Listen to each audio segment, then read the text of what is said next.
Hello friends, welcome to my channel. আজকে আমি তৈরি করব ভেজ বিরিয়ানি। তো প্রথমেই আমি এখানে বাসমতি চাল নিয়ে নিয়েছি হাফ কিলো। চালটাকে এবার খুব ভালো করে ধুয়ে নেব। হাত দিয়ে খুব ভালোভাবে মেখে চালের যে সাদা সাদা ওপরের অংশটা থাকে সেটা কিন্তু খুব ভালোভাবে ধুয়ে ফেলতে হবে। তো এদিকে আমার চালটা ধুয়ে নেওয়া হয়ে গেছে। এবার আমি একটা পাত্রের মধ্যে জল নিয়েছি, সামান্য তেল দিলাম, দুটো তেজপাতা, কয়েকটা ছোট এলাচ, দারচিনি আর লং, সব কিছু দেওয়া হয়ে গেছে। এবার দিয়ে দিচ্ছি 1 চামচ লবণ। লবণটা দিলে চালটা খুব ভালোভাবে আর তাড়াতাড়ি সেদ্ধ হয়ে যায়। আর বিরিয়ানিটা করার সময় আমি কিন্তু আর এক্সট্রাভাবে কোনো লবণ দেব না, কারণ ভাতের মধ্যেই লবণটা থেকে যাবে। তো এইবারে ভাতটাকে আমি প্রথমে করে নেব, আর এক পাশে কিন্তু সবজিটাও আমি বসিয়ে দেব। তো এই পাশে কড়াইটা বসিয়ে দিয়ে সর্ষের তেলটা গরম হয়ে গেছে। এবারে কয়েকটা পেঁয়াজ কুচি করে নিয়েছিলাম, পেঁয়াজগুলোকে এবার বেরেস্তা তৈরি করে নিচ্ছি। আজ রবিবার আর ঠান্ডাটাও খুব বেশি পরিমাণেই পড়েছে, তো ডাল সবজি আর খেতে ইচ্ছে করছিল না জন্য তাই ভাবলাম আজকে একটু ভেজ বিরিয়ানি করে ফেলি। তো এদিকে সামান্য যেটুকু তেল ছিল সেই তেলের মধ্যেই দুটো তেজপাতা, জিরে ফোড়ন, ছোট এলাচ সব কিছু দিয়ে প্রথমে একটু ভেজে নিচ্ছি। নেওয়ার পর এখানে আমি সবজিগুলো কেটে নিয়েছি, তোমাদেরকে প্রথমে দেখানো হয়নি। তো এখানে সবজি আছে বিনস, গাজর, আলু আর টমেটো। তোমরা চাইলে এর মধ্যে ছোট ছোট করে ফুলকপিও কেটে দিতে পারো, আর আমার ঘরে ছিল না যার জন্য আমার দেওয়া হয়নি। এবার সবজিগুলোকে একটু নাড়াচাড়া করে নিয়ে তো এর মধ্যে আমি এখন দিয়ে দিচ্ছি মটরশুঁটি। সবগুলোই একসঙ্গে ভেজে নেব। প্রথমে ভেবেছিলাম যে মটরশুঁটিটাকে এক্সট্রা করে আগে ভেজে নেব, কিন্তু তারপর ভাবলাম যে না, সবগুলো তো একসঙ্গে ভাজাই যায়, কারণ আমি সব সবজিগুলো একসঙ্গে ভেজে নিচ্ছি। এবার 1 চামচ লবণ দিয়ে দিলাম। লবণটা দিলে সবজিটা তাড়াতাড়ি সেদ্ধ হয়ে যাবে। এবারে 2 চামচ লবণ দেওয়ার পর 1 চামচ লঙ্কা গুঁড়ো, 1 চামচ ধনে গুঁড়ো আর 2 চামচ মতো হলুদ গুঁড়ো, আর সবশেষে বিরিয়ানি মশলা 1 চামচ মতো দিয়ে দিলাম। দিয়ে খুব ভালো করে একটু নাড়াচাড়া করে নিচ্ছি। এবার গ্যাসের ফ্লেমটাকে কম রেখেই কয়েক মিনিট আমি ঢেকে রাখবো। আর এদিকে ভাতটা কতখানি সেদ্ধ হয়েছে একটু দেখে নিই। আর খুব বেশি সেদ্ধ করব না, প্রায় 70% সেদ্ধ করে নিতে হবে, 60 থেকে 70%।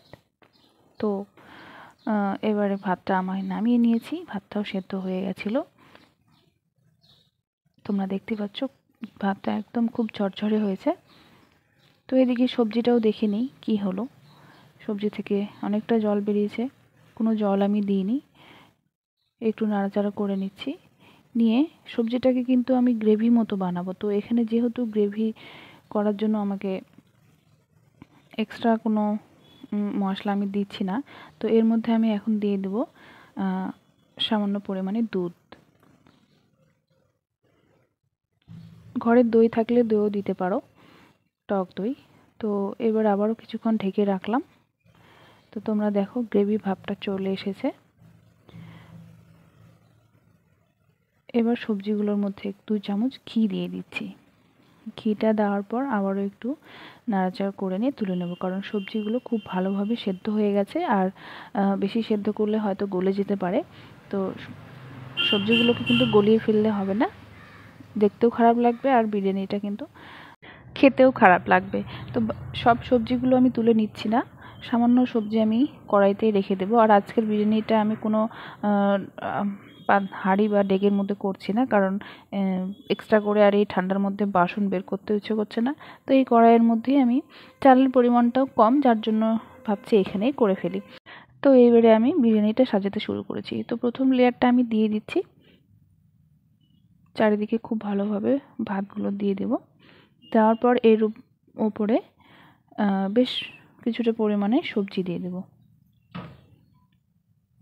উপর থেকে সবজিগুলো খুব ভালোভাবে চারিদিকে ছড়িয়ে ছড়িয়ে দেব।